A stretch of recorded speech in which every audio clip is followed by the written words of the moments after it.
Okay, so back in September last year, an article appeared in the Evening Standard written by Anthony Hilton entitled Our Mad Approach to Pension Fund Deficits. And the premise of that article was that DB liabilities have continued to increase, and the blame for that was laid firmly at the feet of actuaries for valuing liabilities using a discount rate based on gilt yields. Now, after that article was published, there was quite a lot of debate. It started off initially quite technical, but soon moved on to wider areas, covering at some points cow futures, Coldplay tickets, and why the price of anything, be those cows, Coldplay tickets, or indeed gilts, move in the way that they do. Now, some people say that actuaries have a tendency to start throwing numbers around, and that was certainly the case that we saw in this debate. And it seemed like some consultancies were perhaps competing for a prize about who could put the largest number on UK pension scheme liabilities, while others were arguing that if you simply valued those liabilities in a different way, there wouldn't be a deficit at all. So if I could sum this debate up, it's a single question: that is a gilts plus discount rate method broken? And that's what we're going to look at today in this session on valuation methods. So there's a number of different ways that you can value pension scheme liabilities, but for the purposes of today's discussion, we're going to group those into 4 key areas. Firstly, the one that's the subject of all the scrutiny, using a gilt yield and then adding on a margin, and we'll call that gilts plus. We could then use a best estimate return and deduct a margin. We could use a full stochastic valuation. That's something that's becoming more common now as technology is starting to catch up and make that a bit more practical. And finally, the new kid on the block, cash flow-based valuations. And I'll talk about what they are and how they might be used later on in a bit more detail. So the structure of this session is I'm going to spend the first few minutes going over the background to the different valuation methods and what they are. I'm then going to move on, and Linda has got some questions that our clients are commonly asking us. And then finally, we're going to throw it open to questions from the floor. But before we get started, I've got a question from you. So we're going to move to the polling, and I have one question for you. Is a gilts plus valuation method still suitable? And I'm going to give you 4 choices here. Firstly, yes, it's completely appropriate. Liabilities are bond-like, and it's appropriate to use a bond-like way of valuing them. Secondly, it still has a place, but not helpful in the current environment. Or it's broken, it shouldn't be used. Or finally, you might not know. So, polling.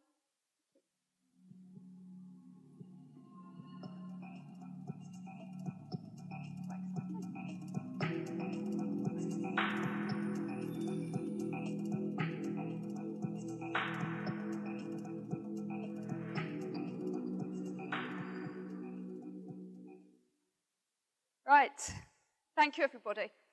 Now in a break with the usual tradition, I'm actually not going to share the results with you now. You're going to have something to wait for. So what we're going to do is we're going to run the same poll again at the end and look at the 2 side by side to see whether the debate has changed anyone's opinions in the room. Right, so let's get started looking at the method that is the one that's provoked the most debate and controversy. The gilts plus method. So what we are trying to do here is use gilt yields to estimate and as a proxy for a best estimate return on a scheme's portfolio of assets. Now there is some logic to doing that in that way. Now, investors, including pension schemes, will only invest in return-seeking assets if those return-seeking assets deliver a return in excess of the risk-free rate gilt yields. And that principle holds true regardless of the level that risk-free rates are running at. It could be 2, 5, 10, 15%. It's still the same principle that you need that extra return in order to invest in those return-seeking assets. And if those additional returns are too low, then demand for those return-seeking assets will fall and the yields will go up. Conversely, if returns are too high, if returns can be too high, then demand for those will increase, and again, yields will moderate. So So additional return above the risk-free rate is actually moderated by the market, and as Koray described earlier, tends to run at sort of historically normal levels, typically between 4 and 5% per annum. And many people refer to that as the equity risk premium. And if you have a view and an understanding about what those additional returns on return-seeking assets look like relative to the risk-free rate, then you can use that as a basis to start to construct your valuation discount rate, adjusting it to take account of your scheme-specific factors such as your actual investment strategy, potentially your views on risk, or employer covenant. But the problem that we are facing today is that gilt yields are low. So this chart shows gilt yields going back from 2010 until today. And what you will see from that is that yields have fallen over that period. So we started at around 4.5% in 2010, and we're now down at just over 1% today. And all other things being equal, then the discount rate calculated as gilts plus a margin will also have fallen over the period. And I'll add a second line to the chart. This line shows gilts plus 2% per annum, and that's a fairly typical discount rate on a return-seeking portfolio. And as you can see, unsurprisingly, that has also fallen over the period. And that means the value of the liabilities has gone up. Now, you might find actuaries tend to throw around comments like that without necessarily going into too much explanation about why that's the case. And in periods of relative stability, whilst not ideal, it's probably not that problematic. But when you see periods of change, like we've seen before, we do need to look into that and understand it a bit more, because it leaves us all questioning as whether just because we're in a low-yield environment, liabilities really are higher. And to answer that question, we need to answer the question of whether Gilts Plus really is a good proxy for best estimate returns. So adding a third line to the chart, this one shows best estimate returns over the same period. Now, the first two lines were probably relatively self-explanatory, but it's worth just pausing for a moment to think about what this line shows. So lots of firms, including consultancies like Aon, will come up with views to the future, views on different asset classes, and that can be all the different types of equity funds, property, infrastructure, and so on. We feed all those views into economic models to come up with what our best estimate view is of future returns on asset portfolios. And what this chart shows is our view over a 10-year period at each of the dates going back over time, using the models that were in place over that time. So what can we see from this chart? What are the observations? Well, actually, that's also fallen. And actually, when you look at the start and the end points, it's fallen by broadly the same amount as the gilt yields have fallen. But during that time, the margin of prudence, as measured by the gap between the best estimate return and the gilts plus discount rate, has varied. You could see that they widened a lot in the period around 2012, 2013. And during that time, there was a lot of pressure in the industry to increase the margin above gilt yields that was being used in discount rates. And today we've seen that gap widening again. But this time, it's not the margin that's being questioned, it's the whole methodology itself. So we need to ask ourselves, is there a better way? Final line on the graph. This line shows the best estimate return less 2.5%. And as you can see over the period, on average, it's in line with the gilts plus 2 discount rate. Is it better though? Well, it's certainly smoother. Some people might think smoother is better. It's certainly smoother. But there's been periods when it's been above the gilts plus 2 discount rate and periods when it's been below. Okay, so everything I've said so far has been based on an assumption that you are keeping those margins, be those on addition to gilt or deduction from best estimate, constant. And although we tend to see that, it needn't be the case. But why don't we see people moving those margins when we see periods of volatility like this? And the reason for that is anchoring. So if you think back to the last funding valuation that you got involved in, what happened? You probably spent some time negotiating that margin between the company and the trustees. You then documented it and communicated it to members, maybe even spoke to the regulator about it. And then you've monitored on it since the last valuation. So then we come to look at things and we talk about changing that margin, and that feels difficult. That feels like something that's very difficult for us to do. And so we tend to shy away from it. But if you're using this methodology, in times when we're seeing instability, then changing that margin might well be absolutely the right thing to do. So if you are going to change the margin, how might you go about doing this? Well, the most common way is to use a probability-based approach. So what you might do is say, okay, I'm going to set my discount rate, so there's a 60% probability that the assets will return at least the level assumed in the discount rate. And that gives you a basis for then changing it. So what does the regulator think? So this graph appeared in the recent green paper. And what it shows is some data for schemes who carried out valuations in both 2010 and 2013. Apparently that's the latest data that the regulator has access to. But what you can see here is the purple bars show schemes who have increased the margin over gilts during that time, and the blue bars show the ones who have decreased the margin over gilts. What you can see is more schemes increased it than decreased, and that's maybe not surprising. If you remember back to the other graph, the periods 2012 to 2013 were ones again that we saw some pressure and some distancing between the best estimate and the Gilts plus. But actually what you can see is most schemes don't really change it very much at all, and there's a lot of clustering around the middle. Okay, before I move on from the Gilts plus method, we've talked very much so far around using discount rates as a proxy for best estimate returns. But that's not the reason that schemes necessarily do this. If you're a scheme that has an objective to reach either self-sufficiency or buyout in the future, and I think as Linda mentioned earlier, that's 50% and probably increasing of numbers of schemes, then there's a different reason to use a Gilts plus methodology. In that situation, the purpose of your valuation changes. The purpose of the valuation in that case is to measure how far you are away from where you want to be. And in that case, the discount rate becomes a function of covenant, not of returns. And the returns really become relevant when you go to put in place a recovery plan. Right, so the third method we wanted to look at today is a full stochastic valuation. And what we're trying to do in a stochastic valuation is to answer the question, do you have enough assets? And how do we answer that question? What we do is we project out the assets of a scheme, allowing for future benefit payments and future contributions.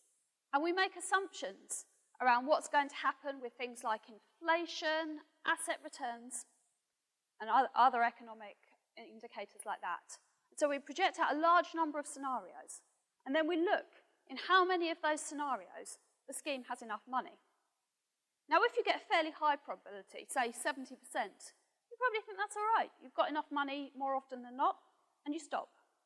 If the probability is too low, well, then you need to make some changes. And that might be a change either to your investment strategy or more commonly to the contributions that are played in. You play with different scenarios until you reach an appropriate probability. So this sounds great. No assumptions.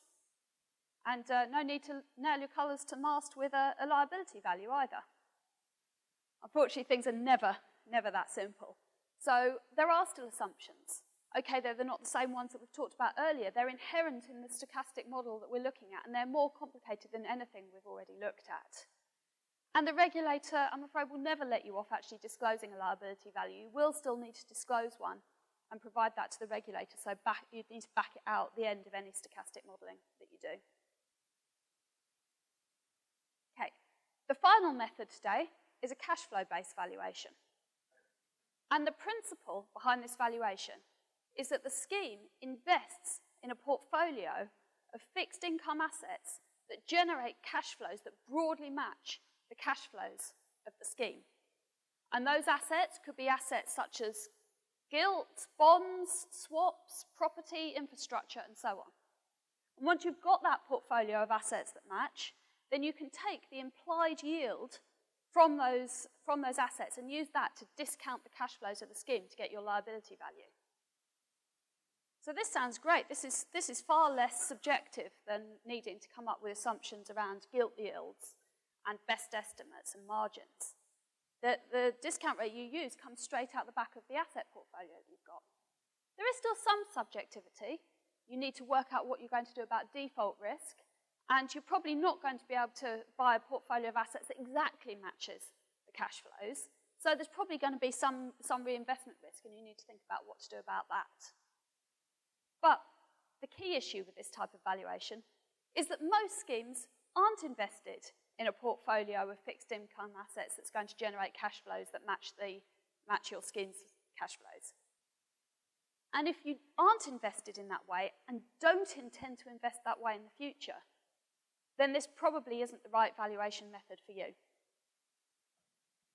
So, the final bit, as we were writing this, the green paper came out, and one of the things that we were looking at in the green paper was, is the current funding regime adequate? And there was a couple of conclusions that came out of the green paper. So firstly, government said it was actually difficult to reach a conclusion from the data as to whether there was a problem or not. But they were very clear that discount rates need to be set in a way that's fit for purpose and with lots of informed discussion. And that the government is not convinced that there's any strong evidence that there's a problem with the system. So I think what we can take for that is this probably isn't going to be top of the government's list of priorities for things to change anytime soon. So we need to move forward working in the regime that we've got at the moment. All right, Paul, thank you very much. I don't think we can quite let you off the hook yet, so do come and take a seat. You said you're going to get some questions from me. I like to think of it more of a cross-examination of the actuary here. So let's go right back to the beginning, the Anthony Hilton challenge that we had there. Deficits are too high because Gilts Plus is broken with yields where they are. Is that really true? Liabilities are too high? Well, liabilities have certainly gone up, as I mentioned. You know, with yields falling by 3%, liabilities have gone up by around 50%. But the point is that's happened on all of these valuation methods. So gilts plus a margin, we've seen the yields come down, best estimate minus a margin, returns have come down. If you did the same with the other valuation methods, you'd see the same thing, which is liabilities have gone up. Admittedly, they've gone up by more on a gilts method than some other methods. But depending on what your objectives are and why you're using the method, that might actually be the right thing to do. And what do you mean by that? It depends. Well, so the example I gave earlier, if you're aiming to be within a certain distance of buyout or self-sufficiency, then that target has gone up substantially. And the only way to keep pace with that target is to have a gilts-based measure, which has also gone up by a similar proportion. If that was never your intention in the first place, if you're expecting to hold growth assets for the long term, for example, then it may be that using a gilts measure has given you an increase which is too high, and maybe you need to be looking at that again. Okay, so the value of liabilities has gone up, so deficits have gone up. But what do you say to commentators who are saying the opposite, actually, that if you measure things in a different way, perhaps the total deficits in DB schemes aren't there and they're surpluses instead? Yeah, so that's interesting because we've spent years, I mean, those of you who read the pensions press or the mainstream press will see actuarial consultants almost competing for who can get the biggest number, who can show the biggest deficit. And then recently we've had stories out there saying that there are no deficits, and we've had one index that suggests that if you look at the schemes in the UK as a whole, there's a surplus of £300 billion. Now, you need to dissect that and understand what's in it. If you assume best estimate returns on all the assets that the UK pension schemes hold, and if you assume nobody ever de-risks at all, then there's a surplus of £300 billion. And when you do the sums, that's absolutely correct, there is. But I can't think of any finance director, any CEO, any trustee, any actuary who tell you that assuming returns that have got a 50-50 chance and assuming no de-risking is what they'd like to do for their plan. So as a number, it's an interesting number, but I wouldn't look at it to solve your funding problems. Okay, so good for grabbing headlines, maybe not that realistic. Absolutely. Let's move away from deficits for a minute. What about implications for investment strategy? If I use a Gilts plus approach, doesn't that mean I'm forced into buying Gilts? No, absolutely not. I think the right thing here is to make sure you've got things in the right order.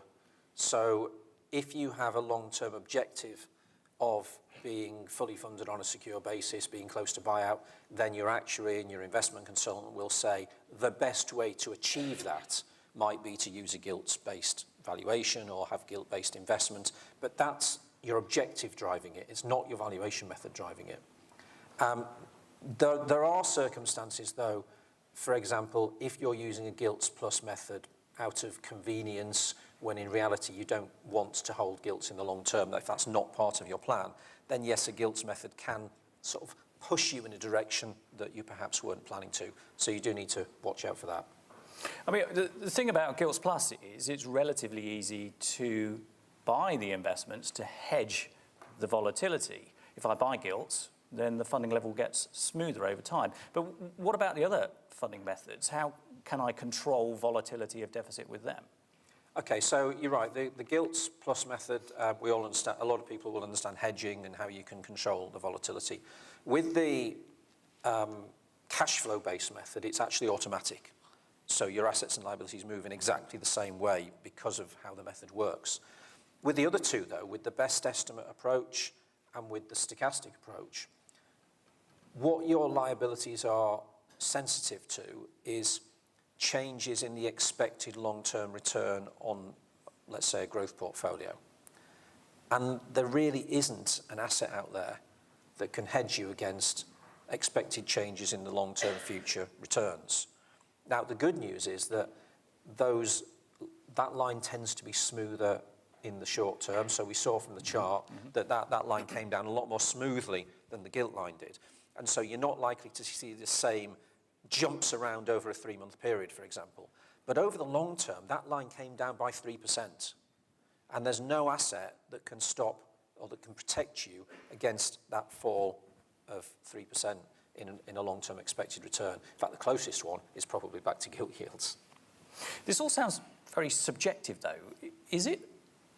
There's subjectivity in different places in all the methods. So with the Gilts plus method, we understand the subjectivity is what is that plus. It's a little bit of a pick something sensible or what we did last time. With the best estimate minus, you've got subjectivity in the minus, but you've also got some subjectivity in what the best estimate assumption is in the first place. If you ask two advisors, your corporate advisor and your trustee advisor, for a best estimate return, they will give you two different answers.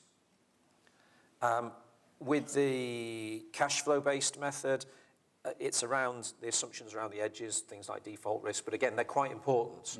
Although this sounds less important, they're not. With the stochastic one, perhaps the biggest level of subjectivity, I think, in the stochastic valuation is if I ask you what probability of success you want, and you tell me 70%, and then the next week you tell me 69%, they're really the same number, but they give you different cash flow requirements. Because when you project these things out for a long time, the difference between 69 and 70% can be quite substantial in terms of the extra contributions you need to pay in. So that's a little bit subjective. And they're all the underlying assumptions in the model. Oh, absolutely, yeah. Within the model, there are lots of things going on. Yeah. What about monitoring? I mean, we all have to measure the funding level in the pension scheme, at least annually, but many trustees monitor it much more frequently than that, quarterly, potentially even daily. How do you do that with all the different methods? With a little bit more difficulty. Gilt yields are published on a daily basis, and so it's very easy to simply go to the market and say, this is what the yield said, therefore this is my liability.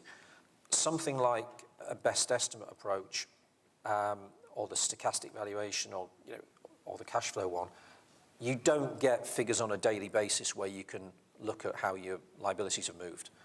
So typically, you might look at those, let's say, quarterly, because a consultant might come up with the best estimate return on a quarterly basis, or you might ask your investment consultant to come up with a yield on your portfolio on a quarterly basis. In between that, you can take a couple of approaches. One is just to ignore it and say we only look once a quarter. And there are plenty of schemes out there who consider daily monitoring to be completely spurious anyway. The other approach is you use some sort of proxy. So if you've got your best estimate return at the end of December, for example, you may say, well, let's assume that moves up and down in line with something like long-term inflation expectations, and at the end of the quarter, we recalibrate it back to the latest best estimate. So you can do these things, but they're not as simple as following a gilt yield and therefore having your liability move on a daily basis. Right, a little bit less convenient. Yeah. But let's just switch now to the regulator. Where does the regulator stand on all of this? And I think there's two parts to that. First of all, don't they force me down a Gilts Plus route? Isn't that really where all their guidance is built around? And secondly, if I change methodology, am I going to get onto the regulator's radar doing that? Yeah, those are exactly the two questions. The regulator's view generally is there is sufficient flexibility in the system for you to do whatever you wish in a sensible way. But absolutely, the regulator will benchmark you against gilts, and he'll expect consistency from one valuation to the next. So if you are looking to do something which is not Gilts Plus or something which is different to what you did last time, you should expect the regulator to be peering over your shoulder a little bit. But if what you've done is sensible, if you've looked at the integrated risk management framework that's out there, if you've made decisions about how you're going to fund the plan in a sensible, considered way, you'll be absolutely fine. If you've only done it to try and bring the contributions down, then quite rightly, he should be looking over your shoulder, and he probably will. It's interesting you mentioned contributions there. I mean, ultimately, isn't that what this is all about? I mean, if you get the valuation method, it's all about setting the contributions over the next few years. Yes, it is. I mean, as I said with the stochastic method, the liability in the end doesn't matter. It's a point you go through in order to come up with a contribution rate. And we are, as I said earlier, we are absolutely in a low investment return environment. Valuation methods don't pay benefits. The only things that pay benefits are contributions and investment return. And if we're in a low return environment, which we are, then contributions need to be higher to compensate for it. I guess the only other thing I'd say is talking about valuation methods is fascinating. It's what I do for a living.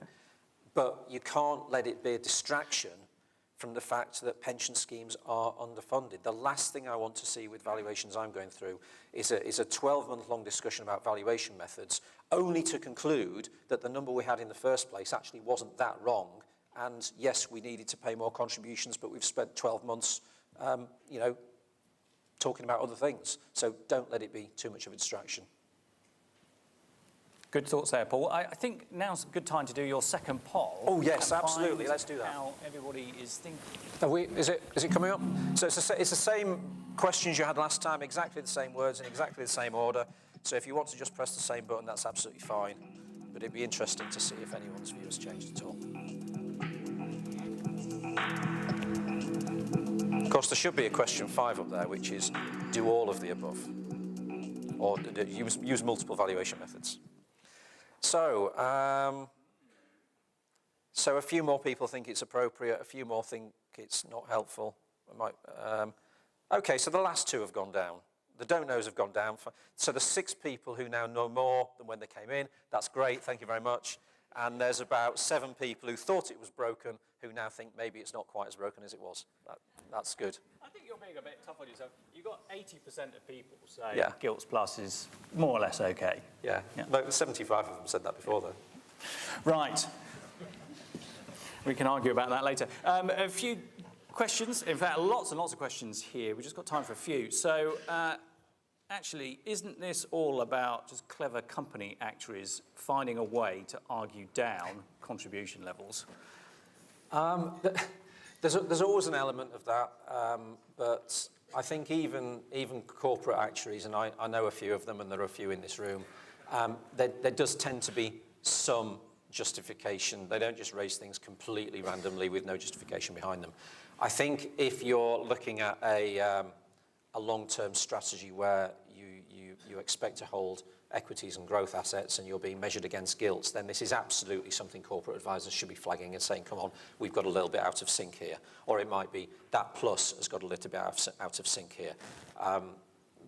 So no, I don't think it, and the number of trustees, to be fair, are also raising the same issues and saying, we need to take a look at this because it does need a challenge to make sure it's still fit for purpose. And your chart earlier showed we've been here before as well. Yeah, we have. Another question here, what does TPR think of these alternate methods? You kind of covered that already, but the bit I'm interested in is, have we seen these different valuation methods be submitted to the regulator and signed off? Yeah, absolutely, we have. So, as I said, you do need to still be able to tick a number of boxes and show how it, converts into something they understand. But absolutely, all of these methods are being actively used by schemes. In the minority, to be honest. If I look across the, all of the clients we see, Gilts Plus is probably still, well, it is the most common of all the methods. But absolutely, the ones are being used. We've seen the other ones, yeah. Surely by changing the method, all you're actually doing is just massaging the pace of funding towards your long-term target.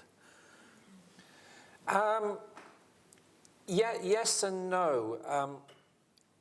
If the target is the wrong target, so there are companies out there who take the view, we are going to hold growth assets almost indefinitely.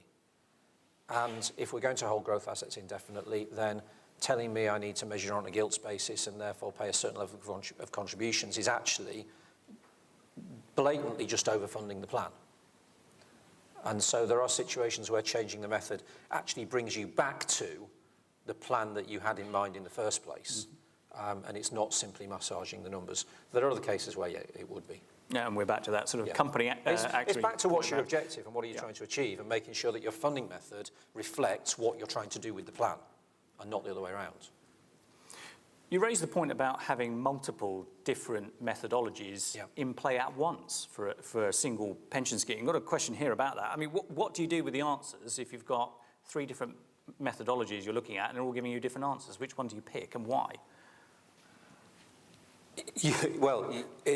I guess it's the same as any other question where your actuary or your investment consultant or somebody comes to you and says, there's a number of different ways we could deal with this. How many of you have had the same discussion on setting transfer values or commutation factors, or which of these alternative asset classes should we go into?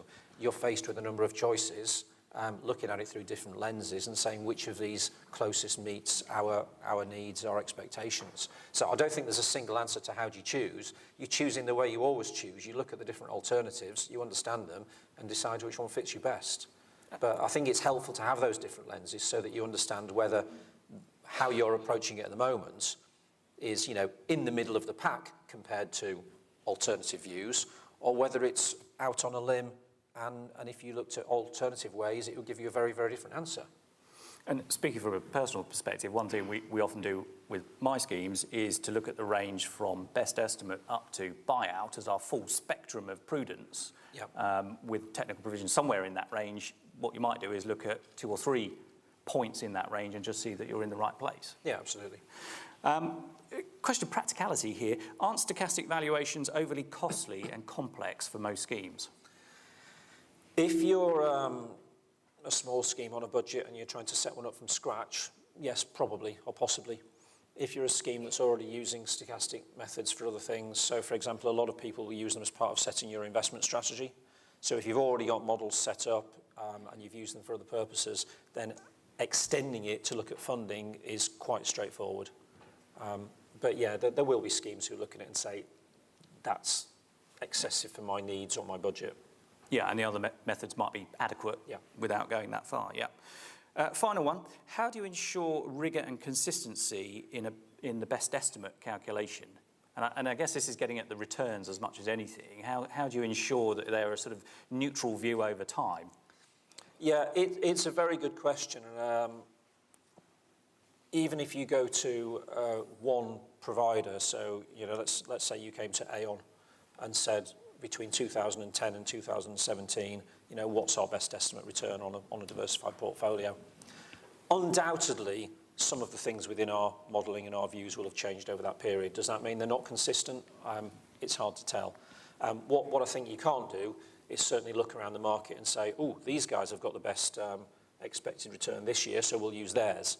I think all you can probably do is pick somebody you're comfortable with, assume or not assume, check they do have consistency within their modelling from one year to the next, and start with that. But, I think as more and more people start to go down that route and more people are challenging how you come up with the best estimate return, then maybe there'll be a consensus form as to what that looks like and how you work it out. Yeah, and I think perhaps it takes you back to the point you were making. There's no single right answer here, and looking at various data points might help you rather than a single figure and relying on consistency. What you certainly can't do is just go to your equity manager and say, what do you expect the return to be? Because, of course, you know it's going to be higher because he's your manager. So you need some way of calibrating that to something which is sensible and that you're comfortable with. Okay, Paul, thank you very much. Thank you.